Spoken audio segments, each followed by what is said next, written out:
Good evening, everyone, and welcome to Agile London. This is our second Agile London of 2021. Really glad to see some of you returning and glad to see some new faces as well. Just to introduce myself, my name is Alex Scriven. I'm a director at Oliver Bernard, who are a London-based recruitment agency. But Agile London we collaborate together, but we're a bit of a separate entity where it's great to provide a platform for speakers to speak and for the community to get together and sort of collaborate and share ideas and thoughts and just really get together from an agile perspective. Just a couple of house rules for this evening, whilst I admit a few more latecomers. Please do keep yourself on mute throughout the session. It can be quite disruptive to our speakers when there's some background noise, things like that. So if I may request you, please do stay on mute for the session. I actively encourage questions throughout this, and it's something I really do want to see from everyone. But what I'd like you to do is, if you do have a question, please send it privately to me in the chat, and I repeat, privately. I will then ask those questions to our speakers. The reason I do that, again, it just really helps with the fluidity of the event, and everyone can hear the question that I ask very clearly. And again, the reason we're all here is to hear from Mercy and Scott this evening, so you can all hear their clear answers to those questions. So I'm going to kick us off. We've got two fantastic speakers tonight. We've got Mercy George-Igbafe. She's an Agile Coach, digital strategist, and digital marketing professional. She's speaking to us this evening from Nigeria. And then our second talk is Scott Wiliams. He's an Agile Coach, Scrum Master, and Principal Engagement Professional at a company called Waracle. So Mercy, you're up first. You can introduce yourself, and your talk is about how an Agile mindset can transform lives, career, and businesses. Mercy, over to you.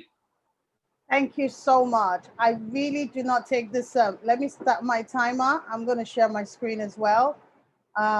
So just give me a sec. Hello, everybody. Thank you so much, Alex, for reaching out. I'm going to time box myself to do introduction, then I'll do the next activity. So my name is Mercy George-Igbafe. I'm a mother of 6, actually a grandmother, 3 years away from being 50 years old. I'm a Nigerian woman. I live in Lagos, and my only goal is to change the trajectory of Nigerian and actually bridge the skill gap with more emphasis on women, okay? That is just my only focus. We're gonna be using Miro, and today I'm just purely speaking with regards to, I've talked about who I am. My focus is just today talking about how Agile has transformed my life and my business, and how Agile can transform a lot of lives. So I'm the founder of Learntor, and today's topic is actually purely talking about how an Agile mindset can transform lives, career, and businesses. A quick backstory. I started Learntor just literally 2019, but I've worked in the banking sector. I've worked in various sectors because I've just had to do like a rigmarole of career, borrowing from here, borrowing from there. I've had a bit of experience working in the UK as well. Only having midlife crisis, I got exposed to Agile, and Agile saved my life. And I know that if a lot of Nigerians are exposed to this mindset, it can transform their lives and open up opportunity.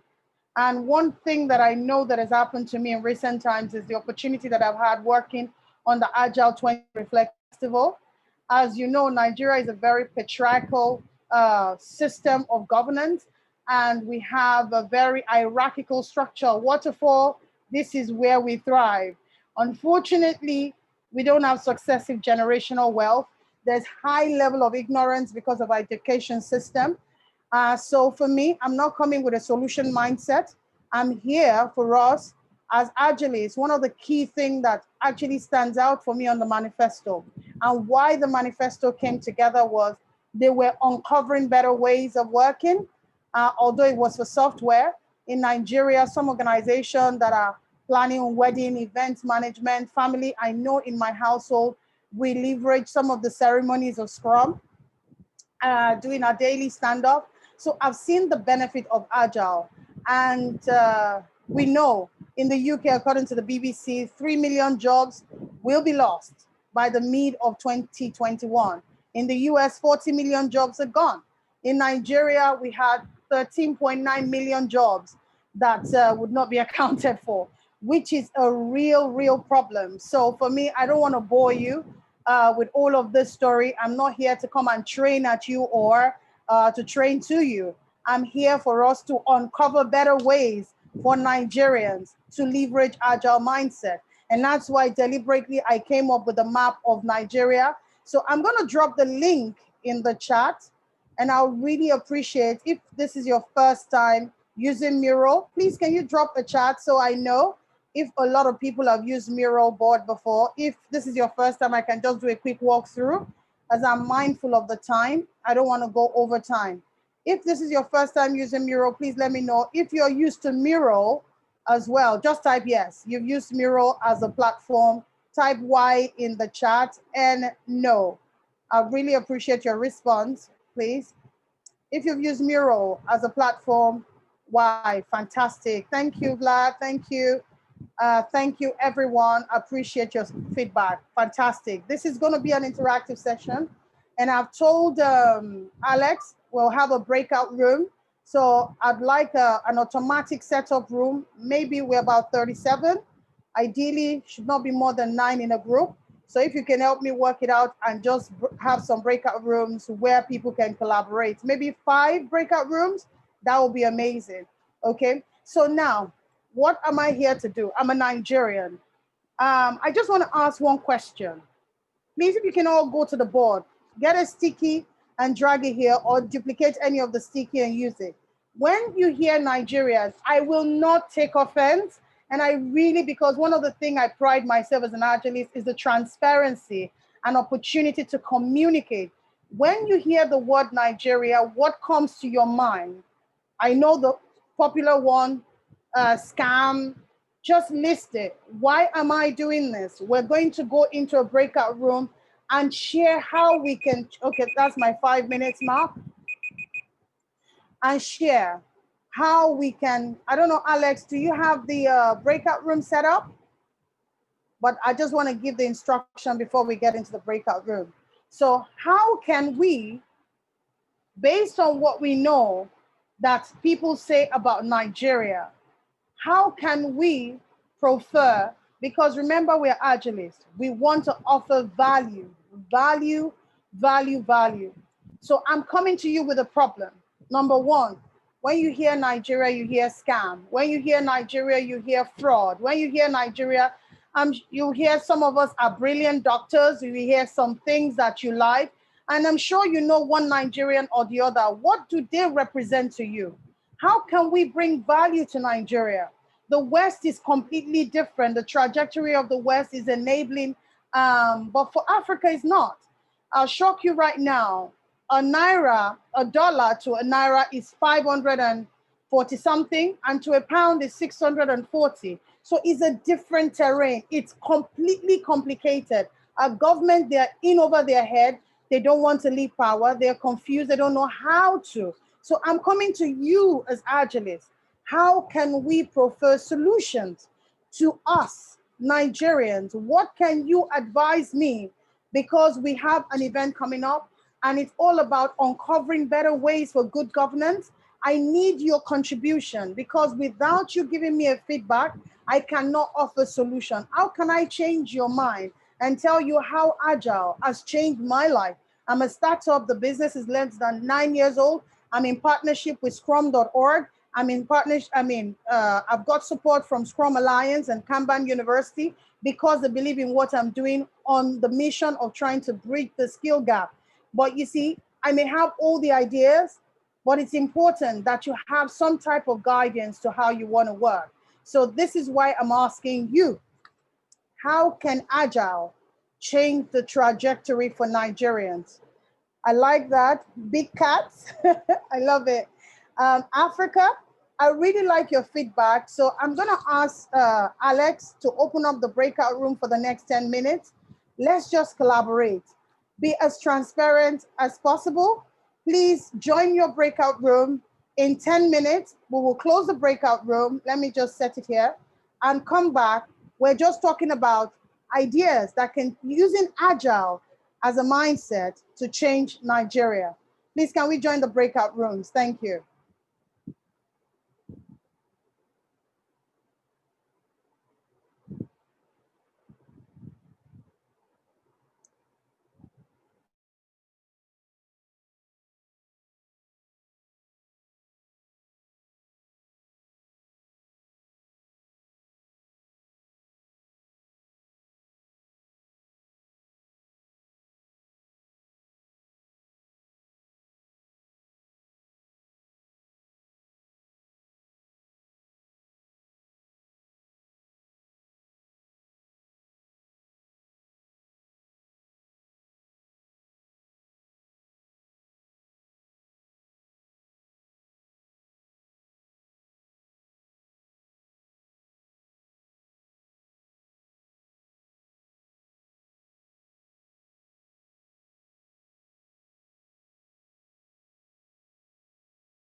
Hi, hello, Jamie. Hello, Stephen. Hi, Johnny. Hi, David. I guess this is not the plan. As an agilist, we actually have to adapt and quickly evolve. So let me share a story. Maybe that would give some context. So Alex, if you can do a broadcast and just announce to everybody to come back. I think this is, it's not working out. So I want to try something else. I'm going to tell you a story about me and how Agile has changed my life. Maybe that would help. Okay. So I started out not knowing what I wanted to do. A failed attempt of suicide, very discombobulated at any plan of achieving any success. And a friend of mine just told me about Agile, how powerful Agile is. And she knew that I was courageous because being a teenage mother, it was very hard for you to scale. And there aren't opportunity. I lost my parents very early. And as a result, it was really a difficult life path for me as an individual. Hi, Alex. Please, can you close the breakout room? Because I think it's an uncomfortable conversation for people to have. And I don't want to make anybody uncomfortable. I hope you can hear me. So, very quickly, so in 2017, while I was in the UK, my daughter's wedding, and a friend of mine told me about Agile, about the Agile transformation. Although working in the banking sector, in the IT department, it was more repetitive process that I was embarking upon. And so I could not really leverage what I was doing. I knew I was bigger than I was doing. So getting exposed into the Agile space, worked with a UK company, worked with a team about Agile, and it was a real struggle. But unfortunately, no, fortunately for me, I got exposed to a grant opportunity. And in the grant, I set up Learntor. Learntor started out with the mission to bridge the gap for women. Unfortunately, it was very difficult. So everybody in Nigeria is a digital marketer. But I took my digital marketing course with Digital Marketing Institute in Ireland. And I soon came back and eventually evolved from that experience and started out. I said I was going to focus purely on Agile, got my certification in 2017 and started practicing. And I saw the opportunity and how the mindset could change the trajectory of African businesses. We cannot brag today that we have successive generational wealth because of the level of poverty and the unfortunate education system that we have in Nigeria. So what did I do? I started training Agile way. And a lot of people started noticing what I was doing with regards to the Agile approach and development in application of it. So I got the support of Martin Isherwold, introduced me to Scrum.org, and we got into conversation and made the entry a lot easier for African. We trained the first cohort, which was a huge success, a 3-month-long journey, trained them on the Agile. 80% were not aware of what Agile is at all. They didn't have any inclination of what Agile was about. So, the fascination for me is the fact that they didn't know, they were able to take the certification. We recorded 100% pass because we followed the experimental, the empiricism of Scrum, just adapting and evolving. Like I said, okay, people should get into a breakout room and talk, but I think it was a very uncomfortable situation. It's all about learning about your audience. I don't think I anticipated that people would not be able to connect. And so I'm adapting. And 80% of them are volunteering for the Agile 20 Reflect as I speak with you and enjoying the process. The common thing about the fact that I'm Black, I'm a Nigerian woman, there's a lot of issues around that. And the labeling, it's not just peculiar to anyone in the West, it's peculiar to us as Nigerians, the way we label ourselves. It's equally a problem. So how did Agile change me? How have I been able to scale? I'm currently applying a digital transformation for an organization. They've never heard the word Agile. They've never, just taking them through the process of retooling, reorientating their members on how to develop, adapt the Agile approach to their operation, to their organization. Is the word that came out today from the training was, whoa, it's enlightening, it's exhilarating, it's eye-opening, it's life-transforming. So which means if 200 million Nigerians are aware about the Agile mindset, they will be serious, they will add serious value to organization. Poverty will be less, ignorance will be less. The opportunities that the Agile environment presents is just astronomical.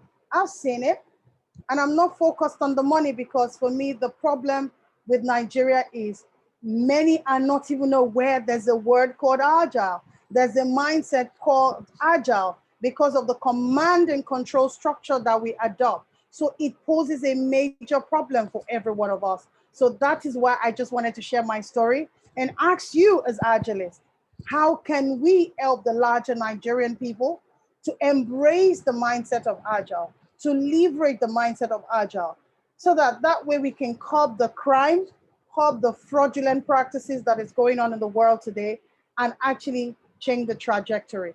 This is my story. I hope it's enlightening a little bit, and I hope you have a takeaway from it. If you have any question you want to ask me, I'm more than happy to answer. I apologize for making everybody uncomfortable. That wasn't the intention. Hi, Alex. Hiya. I said you didn't close the breakout room. It's still open. Yeah, did you want me to close it? Yes, I actually requested like 7 minutes ago. Okay, I'll close them now. Okay. Anybody with any question you want to ask, suggestions, advice, or counsel for the Nigerian market. It will be a game changer. I've seen Nigerians do astronomical things just because they are exposed to the agile way of operation. So in 40 seconds, people will be added back into the main room. Okay. So don't worry if you do go a little bit over your time as well. You can take a little bit longer.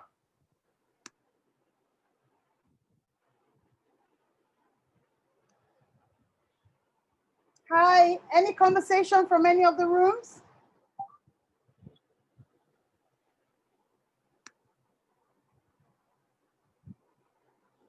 Any feedback from any of the rooms? More people will be added back in very shortly, Mercy, by the looks of things. Okay. But if there's nothing, okay. Oh, wow. Hello, everyone. Thank you so much for going into the breakout room. I hope that wasn't so uncomfortable to talk about. But is there any feedback? Is there anything that you gained from this experience? Anything anyone wants to share?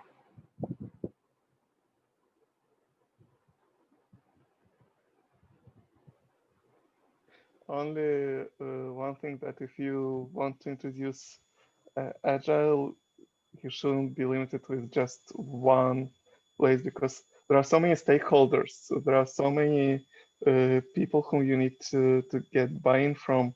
You have to kind of start with educating them, with explaining why is it so good to get a fast feedback, to maybe not be ambitious with your projects, but to start with very small group, very small changes, but do them fast.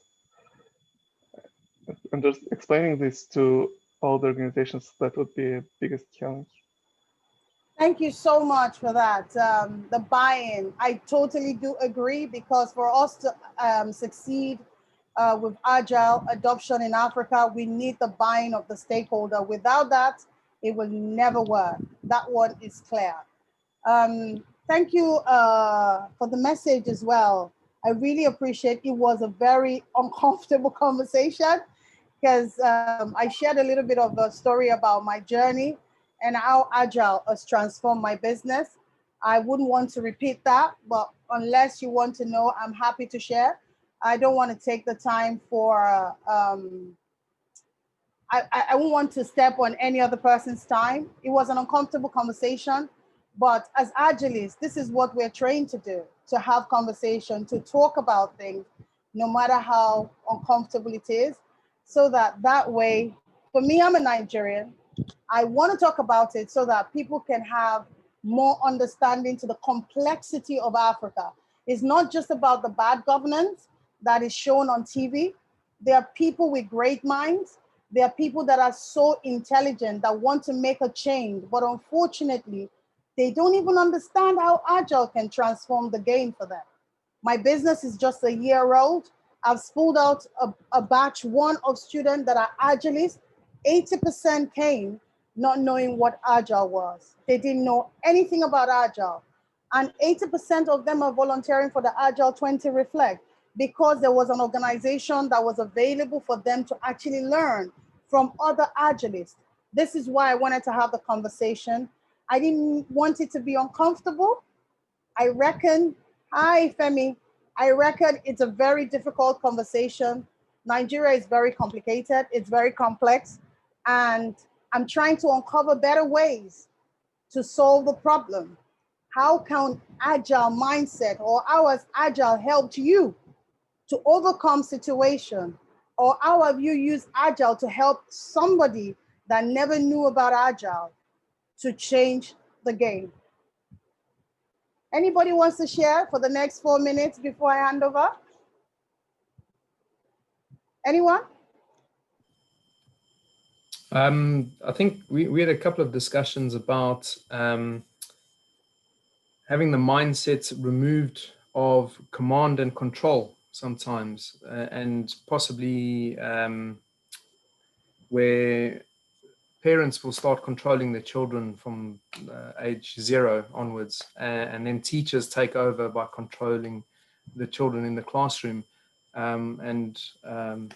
Matt mentioned that in Holland there was an approach where they were trying to use agile and learning objectives, and I know in Finland they use an accelerated learning sort of process where they facilitate learning rather than teaching the children.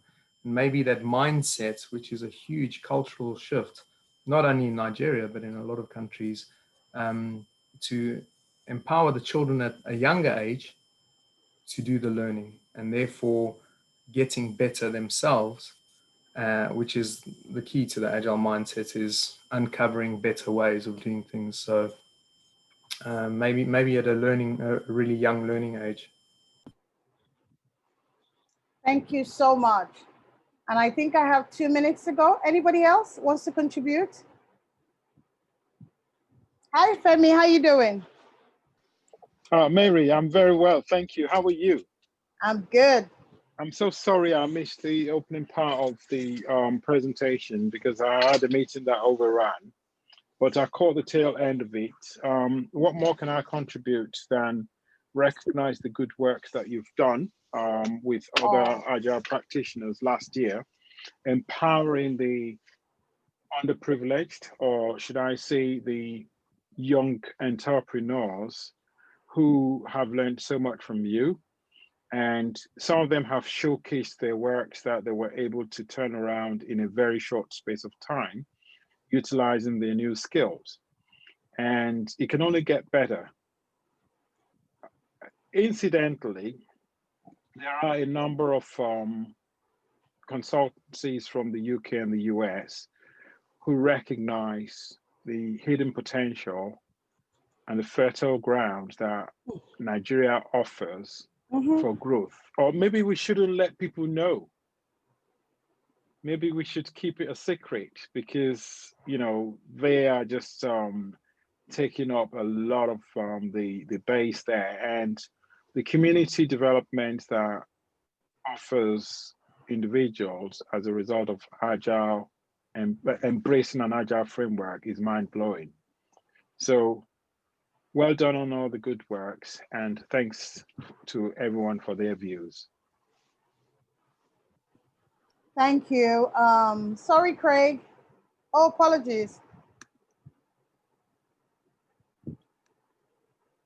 Mercy, thank you very much for that. Really enjoyed that. Full of energy and passion. Thank you very much. That's exactly what we are all about at Agile London. Going to go straight over to Scott Wiliams now. So as I first introduced, Scott is an Agile coach, Scrum Master and Principal Engagement Professional at Waracle. His talk this evening is Delivering Change to Struggling Projects. Bring a chisel, not a bat. Scott, over to you.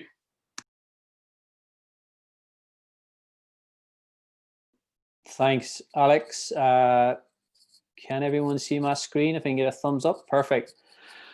Okay, firstly, thanks to Mercy for that introduction presentation. I think that's some really powerful stuff that she's doing at the minute, and I wish her a lot of success. And hopefully this year she can do some really interesting things. So thanks for that. And secondly, I just wanted to say thanks to Alex and Agile London for the opportunity. This is my first opportunity to speak, so hopefully it doesn't go too bad.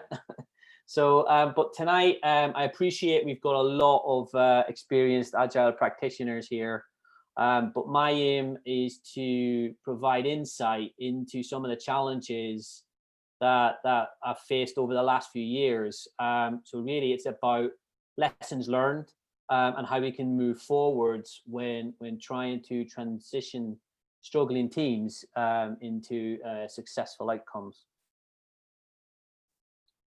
So a little bit about me. So I'm a principal engagement consultant at Waracle.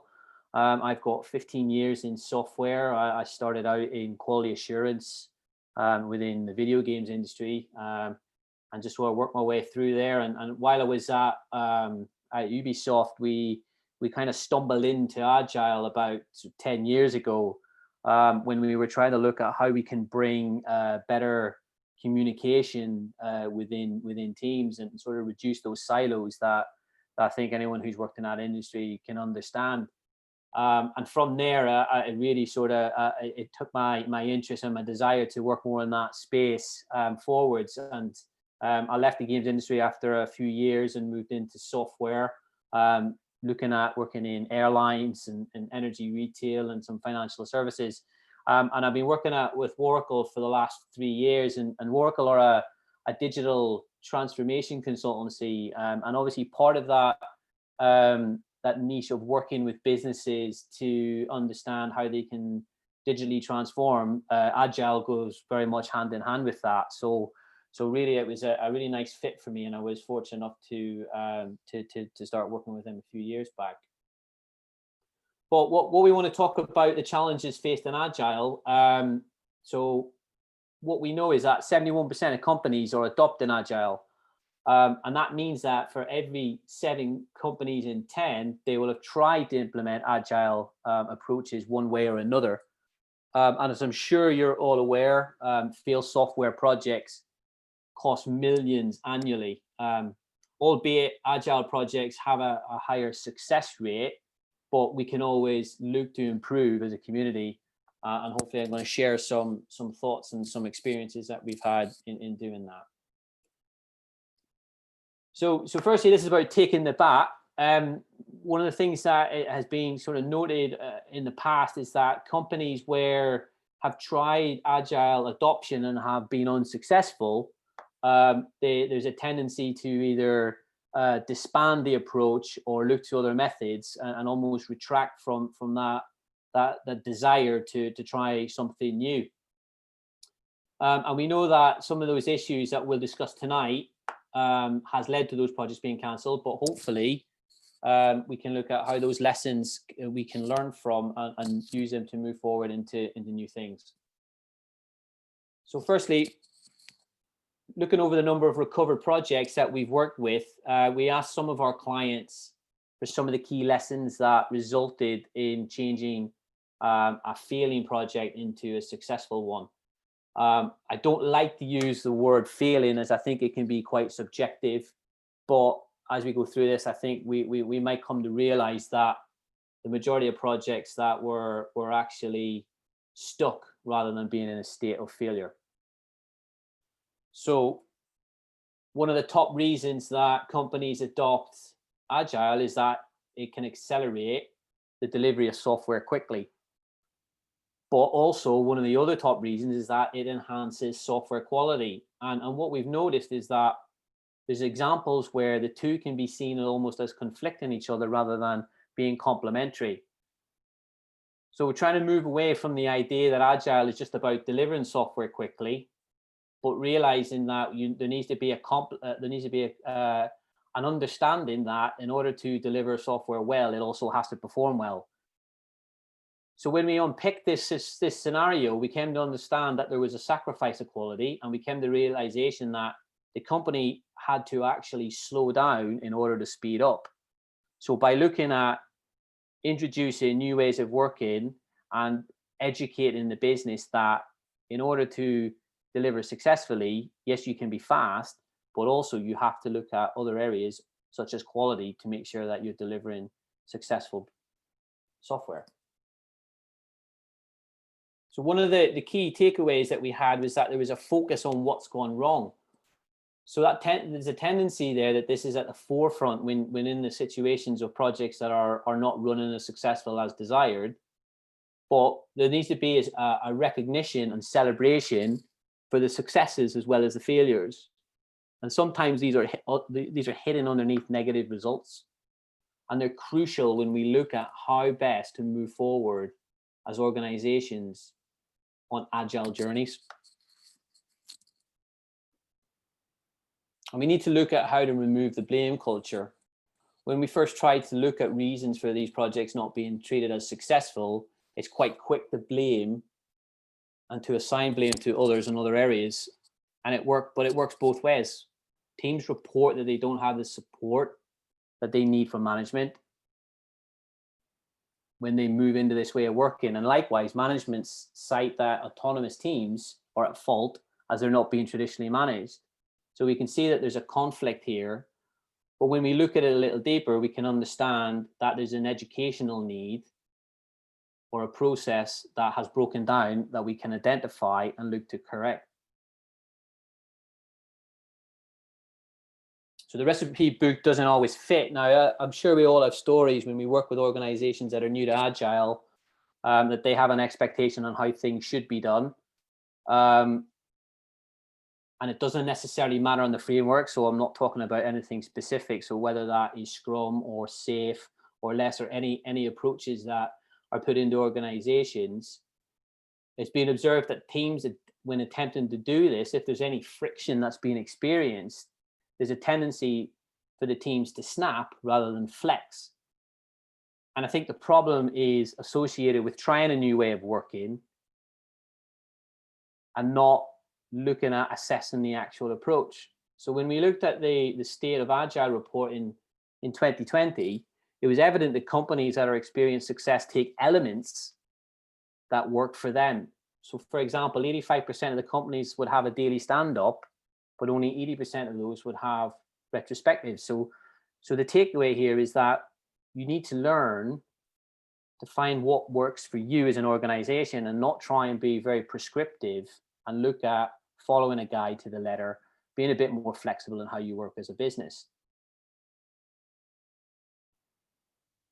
And you need to look outside your Agile bubble. I think up until recently, it was mainly software teams that moved into this way of working. But as a result, you find that companies that had traditional approaches moved their software teams to Scrum, but the rest of the organization didn't change alongside it.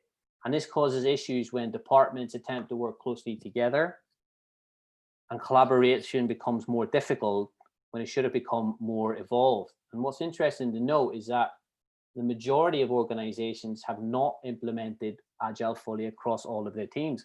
So when we look to industry, it's only a small number that have where the whole business is actually transformed into a fully Agile adoption. And what we're looking at more and more is that we need to look outside of just software. As you know yourselves as practitioners, we're looking more into other departments and how they can be brought along the Agile journey. HR, for example, is something that we're pushing quite heavily, even internally ourselves, to work out how we can work better with our teams and not become stuck in that conflicting view when trying to work in two different methods. And lastly, one of the key lessons learned was about trust. I think one of the crucial lessons from a client has been around this issue, and at times when adopting Scrum into an organization, it's done for the wrong reasons.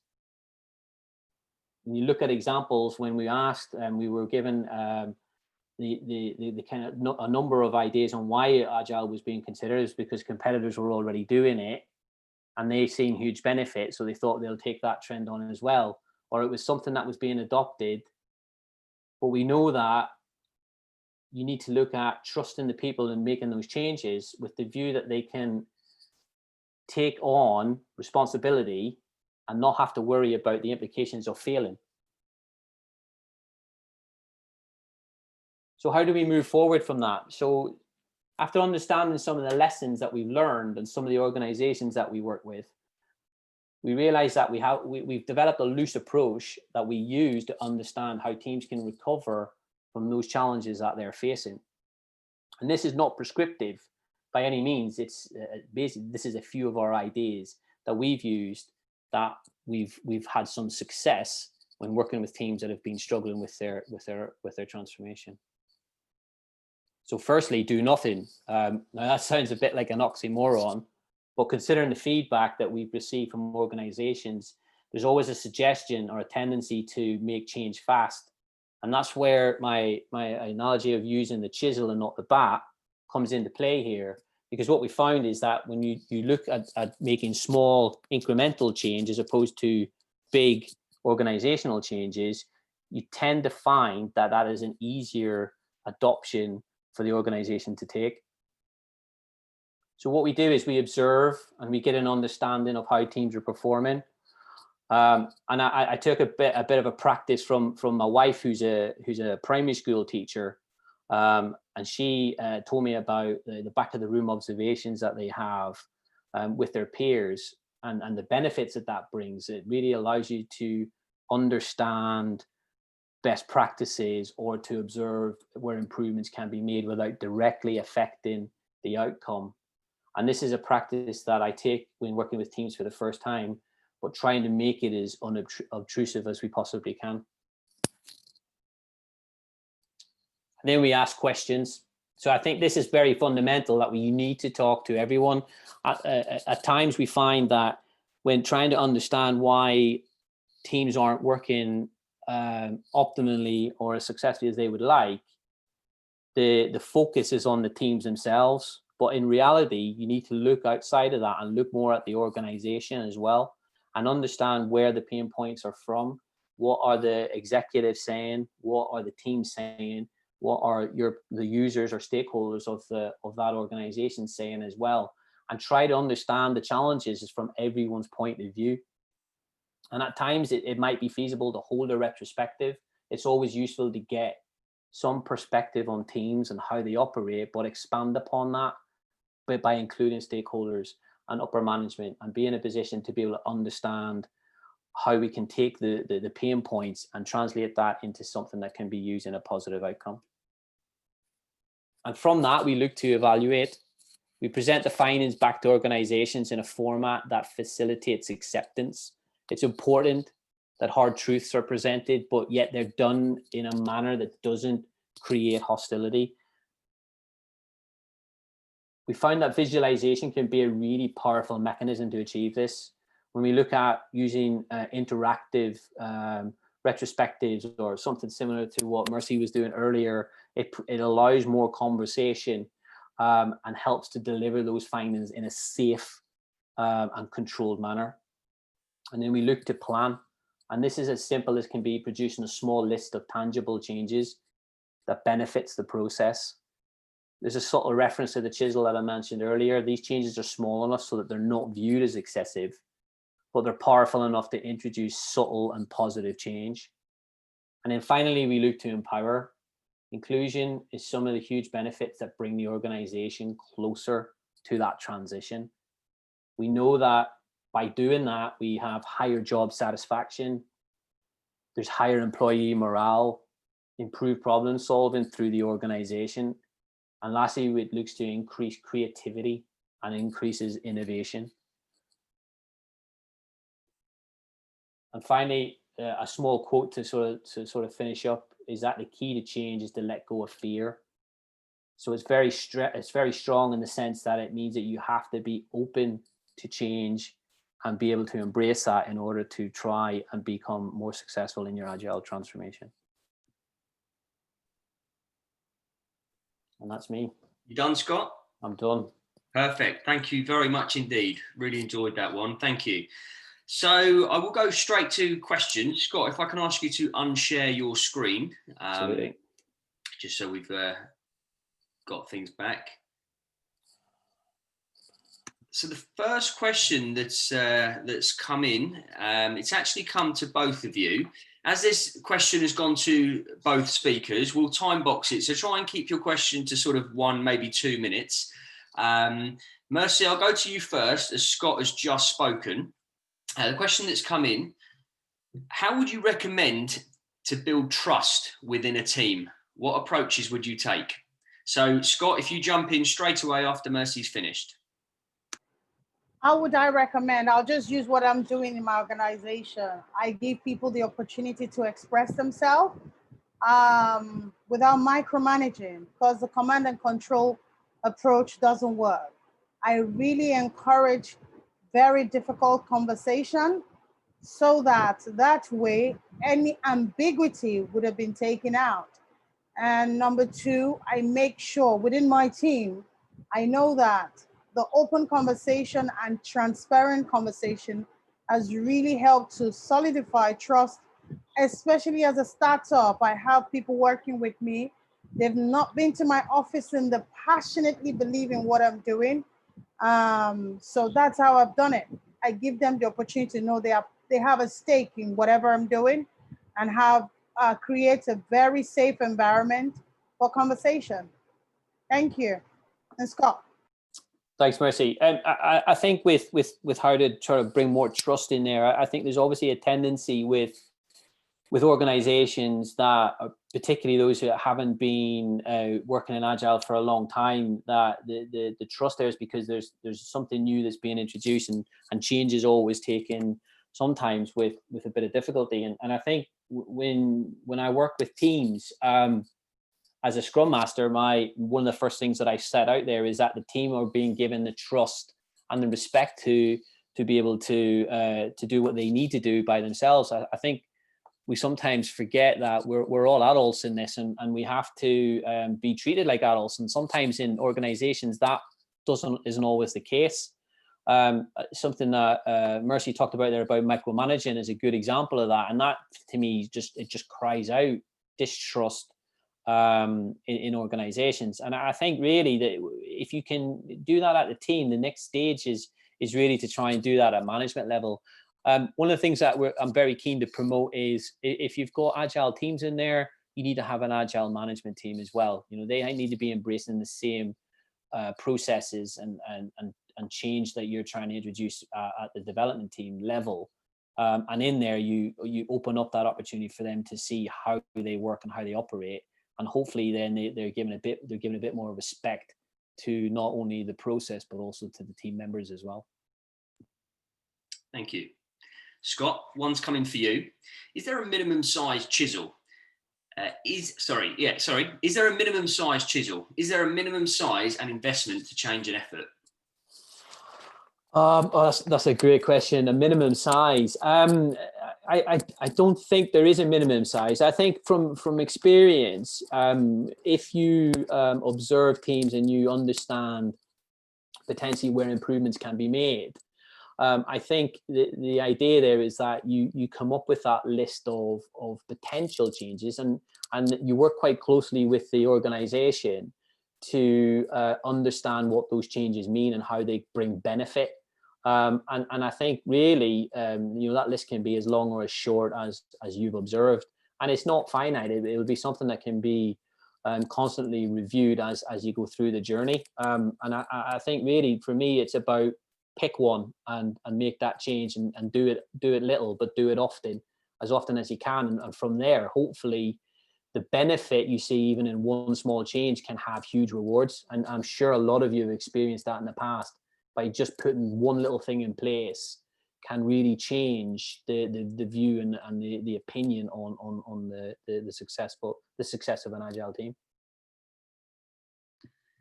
And a question has come in for both of you again. So Mercy, I'll go to you as Scott's just spoken, and then Scott, jump straight in after. What are the common challenges you see most popping up as an Agile coach? One of the major challenges is, for me, I'll speak as an African, being in Nigeria, is the fact that, number one, many people are not even aware what Agile is or what it means to work within an Agile environment. So how am I trying to ameliorate or curb that situation? But most of the challenges that I've experienced is the fact that many organizations, because they do daily stand-up, they think they're an Agile team, or they are doing retro, they think they're an Agile team without necessarily understand that it's a mindset, that Scrum is just a framework to guide, that Kanban is just a framework to guide. So number one is the miscommunication or misunderstanding of what Agile is for those that have gone to learn, meaning that they didn't learn right what Agile is. So they want to apply that in an organization without necessarily having the right mindset. So we have more people doing Agile than rather being Agile. So that's one of the things that I would say, Scott. Thanks, Mercy. I think that there's maybe 2 points in here that I just want to touch on briefly. I think the first one is really a misunderstanding about what Agile actually means to an organization. I touched on it earlier in the talk about an example where the idea that to be Agile means you deliver quicker. And while that is a benefit from moving into from a waterfall to an Agile way of working, I think the misconception there is that it instantly means that you will improve. By improving velocity, you'll improve your output, and everything else will be rosy. I think that then ties into education. I think there is a miseducation in organizations on what Agile can do to them for business, as an organization itself. I think that the challenge that you've got is when you come into a place that's already tried Agile as a ways of working and it hasn't been successful for them, is trying to almost reset the thinking on what actually Agile means for them as a whole, and trying to get them to come back around to a new way of thinking. Thank you. Scott, another one has come in for you. What advice would you give to set up a high-performing team? I think the first thing for me for high-performing teams is to be given them the autonomy to be successful. I think it kind of ties in some of the things that we've already been discussing, is that the micromanagement that you see where teams aren't given the freedom to work out what the problems are that they need to be solved themselves instead of being given direction. There still is a tendency for top-down management within organizations, despite the fact that we're trying to promote that collaboration within teams. So I think really for me the key point there is to give them all the elements of freedom to be successful in their own right. Thank you very much. And that brings us to the end of our questions for this evening. I'd just like to say a massive thank you to both speakers this evening, Mercy and Scott. Two fantastic talks which drew some great questions from our audience. So thank you very much. These talks would not happen without great speakers like you. They certainly wouldn't happen either without our fantastic community who keep joining us every week and keep supporting Agile London and keep supporting the Agile community. So thank you very much to you for joining and getting so involved. If you are looking for work or you are looking to hire within Agile or within software development or anything, do reach out on LinkedIn. My name's Alex Scriven. I do work for Oliver Bernard. We're a London-based technology recruitment agency. So do reach out and we will do our very best to help you if you are a candidate looking for work as well. Yes, this session is recorded and will go up onto our Oliver Bernard YouTube page, so you'll be able to take a recording from there.